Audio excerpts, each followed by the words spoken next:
भारत के कई राज्यों में विधानसभा के चुनाव चल रहे हैं। असम में अपनी पराजय को अवश्यंभावी जानकर कांग्रेस पार्टी अपना मानसिक संतुलन खोती हुई दिखाई पड़ रही है। यह मैं मानता हूं कि कांग्रेस के अरमानों पर बिजली गिरी है, परंतु उसके लिए कांग्रेस कितने नीचे गिरी है इसका प्रमाण आज कांग्रेस पार्टी के द्वारा की गई प्रेस कॉन्फ्रेंस से स्पष्ट हो जाता है।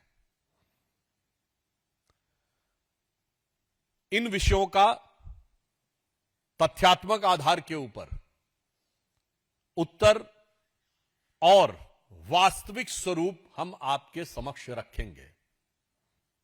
सर्वप्रथम हम यह याद दिलाना चाहते हैं कि वह कांग्रेस पार्टी जो हिंदू धर्म विध्वंसक और घुसपैठिया संरक्षक है, क्योंकि तमिलनाडु में ही उन्होंने रेडिकेशन ऑफ सनातन धर्म कॉन्फ्रेंस की थी, वो कांग्रेस पार्टी जो हिंदू धर्म विध्वंसक घुसपैठिया संरक्षक है, जिनकी राजमाता ने 16 वर्ष तक भारत का पासपोर्ट नहीं रखा और विदेशी पासपोर्ट पर राजमाता मतदाता बन गई थी, और उनके कुल गौरव या कुल घालक वर्तमान कांग्रेस के सर्वोच्च नेता सर्वाधिक विदेश में भ्रमण करते हैं, यानी जिनके पासपोर्ट पे सबसे ज्यादा ठप्पे हैं, और सर्वाधिक भारत विरोधी शक्तियों के साथ गलबैयां करते हैं, और जिनके प्रदेश अध्यक्ष और असम कांग्रेस के सबसे प्रमुख नेता श्री गौरव गोगोई के ऊपर और उनके परिवार के ऊपर पाकिस्तान के साथ एक दुरभिसंधि का गंभीर आरोप चल रहा है, उस कांग्रेस पार्टी ने आज हमारे असम के मुख्यमंत्री श्री हेमंत बिस्वा शर्मा जी के ऊपर निराधार, तथ्यहीन और फर्जी दस्तावेजों के आधार पर आरोप लगाने का अत्यंत निंदनीय और गिरा हुआ काम किया है।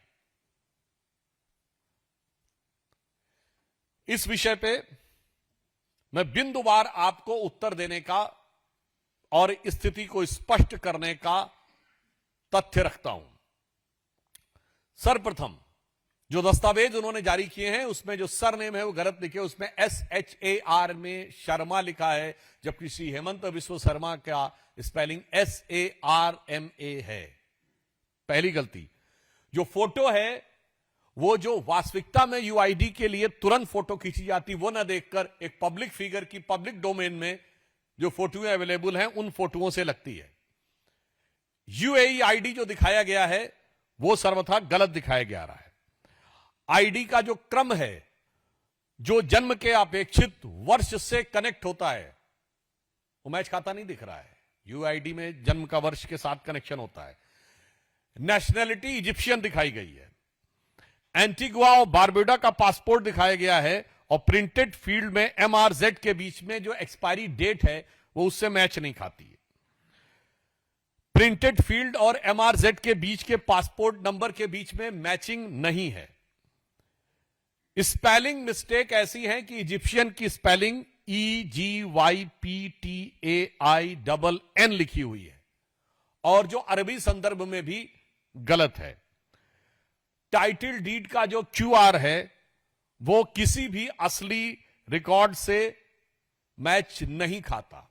इससे स्पष्ट हो जाता है कि मनगढ़ंत मनोहर कहानियां रचकर चुनाव के ऐन मौके पर अपनी तय हार का स्वरूप बदलने का एक खौफ, खिसियाहट और बौखलाहट भरा यह प्रयास है, और इसको गंभीरता से लेते हुए मैं एक फैक्ट आपके सामने रखना चाहता हूं जो उन्होंने आज जारी किया है।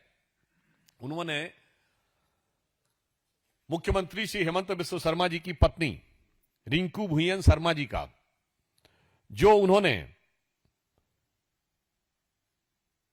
आईडी नंबर जारी किया है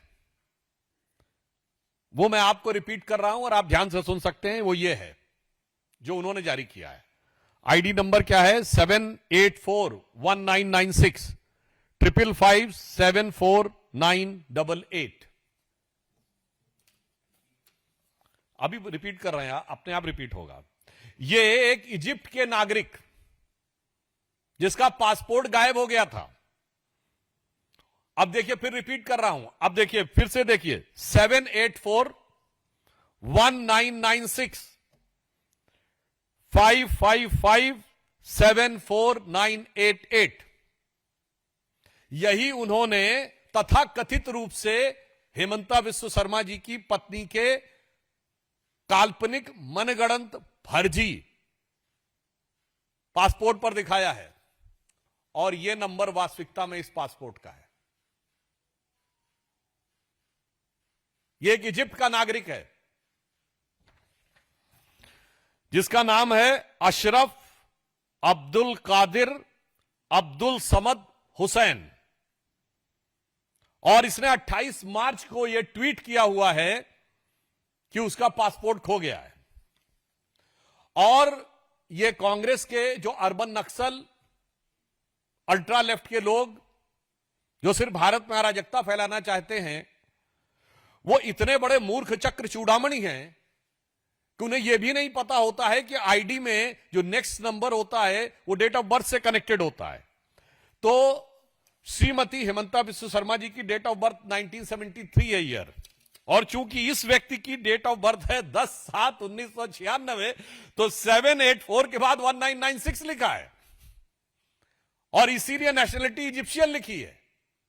मुझे लगता है इससे ज्यादा हास्यास्पद, हल्का, छिछला आरोप लगाने में भी उन्होंने दिमाग का इस्तेमाल नहीं किया है। ऐसा लगता है कि कांग्रेस का जमीनी धरातल खाली नहीं हो गया है, कांग्रेस का ऊपरी माला भी खाली है। मतलब एक कहावत हमने सुनी होगी, नकल में भी अकल चाहिए। यह नकल करने में भी अकल का इस्तेमाल नहीं करते, किसी ने भी दे दिया।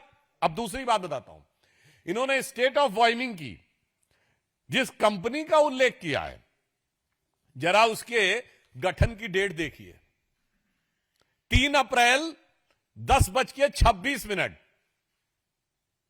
यानी 2 दिन पहले। अद्भुत।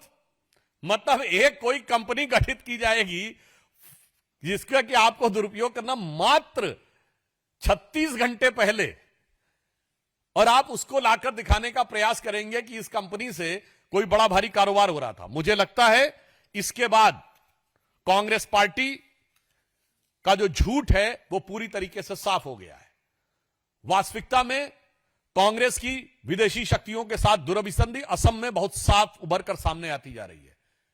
यह कांग्रेस वो पार्टी है जिसने इस देश में अंतहीन घोटाले किए हैं, जिनके दोनों नेता, दोनों सर्वोच्च नेता श्रीमती सोनिया गांधी और Shri Rahul Gandhi national Herald case में मुचलके के ऊपर हैं अपनी पार्टी के अंदर के भ्रष्टाचार में। और यह वो पार्टी है जिसने हर भ्रष्टाचार की, चाहे 2G घोटाला हो, कोयले का घोटाला हो, कॉमनवेल्थ का घोटाला हो, स्पेक्ट्रम का घोटाला हो, और इतना ही नहीं, हर वो घोटाला जो विदेशी कंपनियों के माध्यम से हुआ, हर वो मौका जिसमें विदेशी कंपनियों को लाभ हुआ, उस हर मौके पर कांग्रेस पार्टी उनके साथ खड़ी रही। 1984 में यूनियन कार्बाइड के साथ खड़े होने वाली कांग्रेस, 1987 में बोफोर्स के साथ खड़े होने वाली कांग्रेस, 1988 में चेक पिस्टल के साथ खड़े होने वाली कांग्रेस, HTW सबमरीन के साथ खड़े होने वाली कांग्रेस, अगस्ता वेस्टलैंड के साथ खड़े होने वाली कांग्रेस, हॉविट्जर के साथ खड़े होने वाली कांग्रेस, हिंडनबर्ग के साथ खड़े होने वाली कांग्रेस, और विदेश के समस्त मीडिया संस्थान जो भारत के बारे में जितना भी अनाप शनाप लिख दें,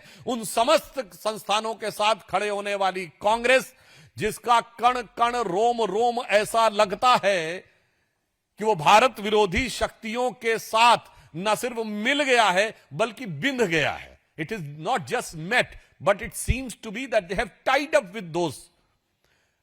और वो अब आकर जिस ढंग का अनर्गल, हल्का, छिछला आरोप उन्होंने लगाया है, तो उसके लिए मैं सिर्फ यह कहूंगा, जब इस कागज को आप दिखाएंगे कि ये एक, आज का जमाना ऐसा है कि ये एक ऐसे व्यक्ति का जिसने खुद ये कहा है कि एक चोरी हो गया, और आप दोनों का देख लीजिए, नंबर जरा यूआईडी नंबर देखिए, दोनों का सेम है। तो मैं कहूंगा कांग्रेस पार्टी के लिए कि वो पैरवी तो झूठ की करता चला गया, वो पैरवी तो झूठ की करता चला गया, बस उसका चेहरा उतरता चला गया और रंगत समझ में आई, मगर आई देर से, कच्चा था बहुत रंग उतरता चला गया। धन्यवाद। हाँ,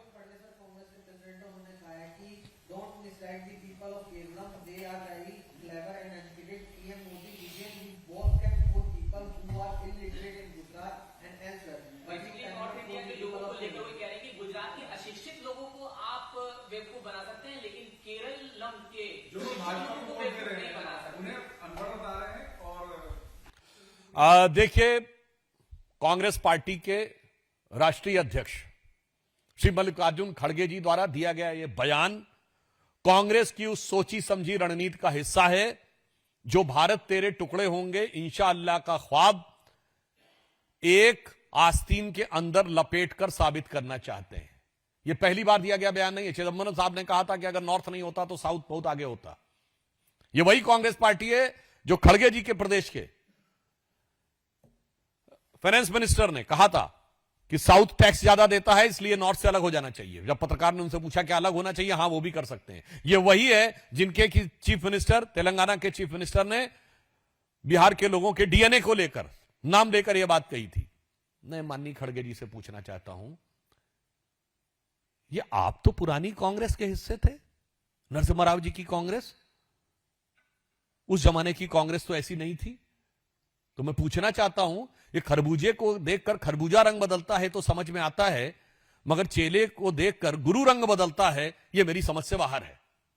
राहुल गांधी जी जो आपके चेले के समकक्ष हैं। पर मैं यह भी कहना चाहता हूं, जी बिल्कुल सही बात है, केरल के लोग बहुत प्रबुद्ध हैं और अब वो अपनी प्रबुद्धता का परिचय भी दे रहे हैं। इसीलिए तिरुवनंतपुरम में 45 साल के लेफ्ट के शासन के बाद भारतीय जनता पार्टी ने अपना नगर निगम का चुनाव जीता है। केरल के लोग बहुत पढ़े लिखे हैं, इसीलिए लव जिहाद सबसे पहले केरल में पहचाना गया और केरल के कम्युनिस्ट पार्टी के मुख्यमंत्री वीएस अच्युतानंदन ने लव जिहाद शब्द का प्रयोग किया। फिर ओमन चांडी जो कांग्रेस के मुख्यमंत्री थे, उन्होंने इस विषय के ऊपर केरल विधानसभा में चर्चा की।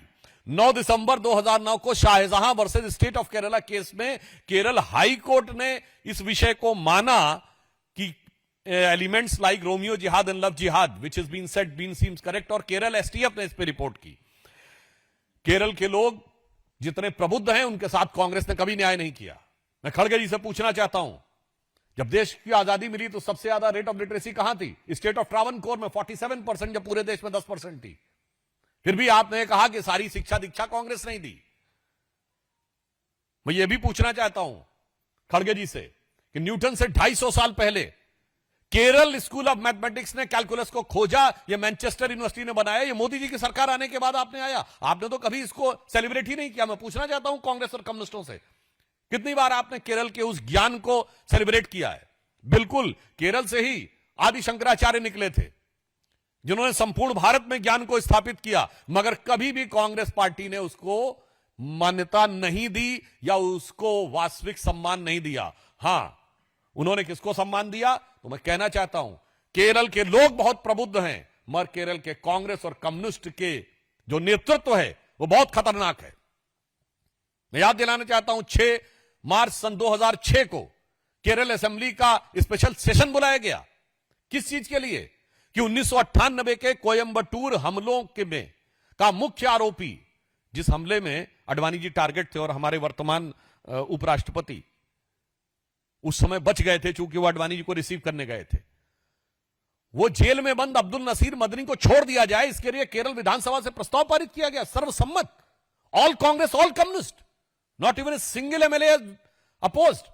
अब केरल की जनता पूरी तरीके से इस चीज को समझ चुकी है और केरल की प्रतिभा और ज्ञान के साथ जो अन्याय कांग्रेस ने किया है उसका जवाब दिया जाएगा। और रही बात उत्तर भारतीय और गुजरातियों के विषय में, तो मैं विनम्रता से पूछना चाहता हूं कांग्रेस के नेतृत्व से, क्या महात्मा गांधी की बुद्धिमत्ता पर, वो तो गुजरात के थे, सरदार पटेल की बुद्धिमत्ता पर क्या कहना है? पंडित जवाहरलाल नेहरू तो धुर उत्तर भारतीय थे, कश्मीर से थे, उनकी बुद्धिमत्ता पे क्या कहना है? और इंदिरा जी, राजीव जी, मैं कांग्रेस से पूछना चाहता हूं वो क्या थे। राहुल गांधी जी के बारे में नहीं पूछना चाहूंगा क्योंकि वो क्या हैं ये पूरे देश को पता है, मगर उनकी बुद्धिमत्ता भी बहुत उल्लेखनीय और सराहनीय है। क्योंकि 2019 के चुनाव में उन्होंने भाप लिया कि मैं हारने वाला हूं, तो उन्होंने अमेठी से इतना दूर उन्होंने कहा कि सीधे वायनाड पहुंच जाओ, उसके दूर वो जा ही नहीं सकते, फिर समुद्र आ जाता। तो इसलिए मुझे लगता उनकी भी बुद्धिमत्ता प्रशंसनीय है। तो मैं कांग्रेस पार्टी से पूछना चाहता हूं, आपने केरल की बुद्धिमत्ता के साथ आज तक इतना अन्याय क्यों किया? और अगर गुजरात और अन्य क्षेत्रों के लोग आपको कम इंटेलिजेंट नजर आते हैं तो महात्मा गांधी, सरदार पटेल, जवाहरलाल नेहरू, इंदिरा गांधी और उत्तर भारत में जितने भी आपके मुख्यमंत्री रहे और बड़े बड़े नेता रहे, उनके बारे में अपना आशय स्पष्ट कीजिए। इसका अर्थ सिर्फ यह है कि देश के अंदर किसी भी मुद्दे के ऊपर विभाजन कराना, विभेद पैदा करना, यह कांग्रेस की एक दुर्भाग्यपूर्ण दुर्नीति का प्रमाण है और इसका मुंह तोड़ उत्तर पूरे देश की जनता देगी और इन चुनावों में केरल की जनता देगी। पश्चिम बंगाल में ममता बनर्जी ने कई मंचों से आज जो है गृह मंत्री पर निजी टिप्पणियां की हैं, सीबीआई ईडी जैसे संगठनों को नाम लेते हुए कहा कि भाजपा मत ले रही है। देखिए, जिस प्रकार का आचरण तृणमूल कांग्रेस और बंगाल की मुख्यमंत्री ममता बनर्जी जी द्वारा दिख रहा है, तो हम सिर्फ इतना कहना चाहते हैं कि घुसपैठिया परस्त तृणमूल कांग्रेस की सरकार अब अपने को पूरी तरह संकटग्रस्त महसूस कर रही है, क्योंकि जनता अब वो आश्वस्त हो गई है कि यह तृणमूल के निर्मम शासन से मुक्ति पाने के लिए बंगाल की जनता ने अपना संकल्प मन बना लिया है। और हम पूछना चाहते हैं पश्चिम बंगाल की सरकार से कि तृणमूल कांग्रेस ने अपने घोषणा पत्र का नाम इश्तेहार क्यों रखा है? बांग्ला भाषा के प्रति बहुत अप्रतिम आत्मीयता और अगाध प्रेम बताने वाले लोग बताएं, क्या इश्तेहार बांग्ला का शब्द है? फारसी का शब्द है, उर्दू में प्रयोग होता है।